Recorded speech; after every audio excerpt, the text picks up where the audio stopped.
అయినటువంటి తోమా గారు కూడా ఒక మాట చెప్పాడు. చూడండి, యోహాను సువార్త 14వ అధ్యాయం 5వ వచనం.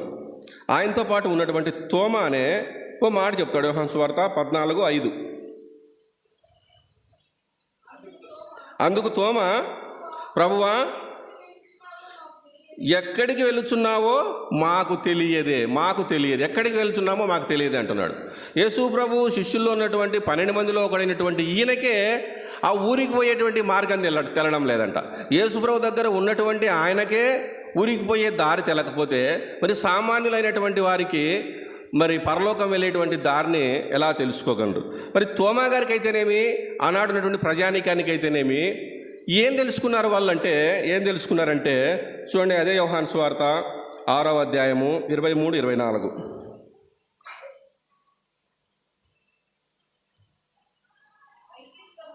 అయితే ప్రభువు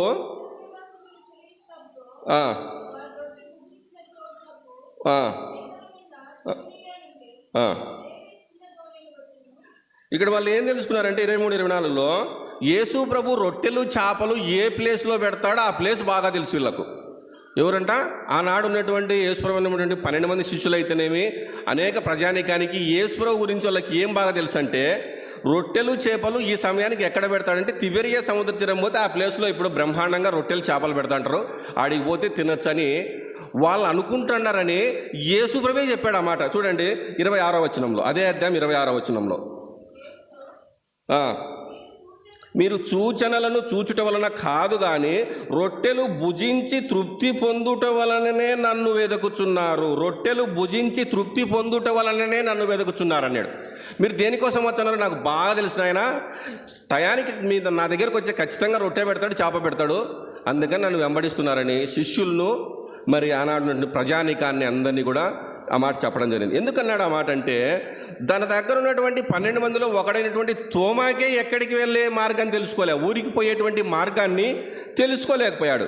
వాస్తవానికి ఈనాడు మనం కూడా అనేకులు యేసుప్రభును ఎందుకు నమ్ముకున్నామంటే, యేసుప్రభును నమ్ముకుంటే ఉద్యోగాలు వస్తాయి, యేసుప్రభును నమ్ముకుంటే పెళ్ళి అవుతుంది, పిల్లలు పుడతారు, ఆరోగ్యం వస్తుంది, రోగాలు పోతే ఐశ్వర్యవంతులం అవుతాం. ఆనాడు ఉన్నటువంటి ప్రజానీకానికి ఏ ఆలోచన అయితే ఉందో ఈనాడు కూడా వాస్తవానికి చాలామందికి ఇదే ఆలోచనే ఉంది.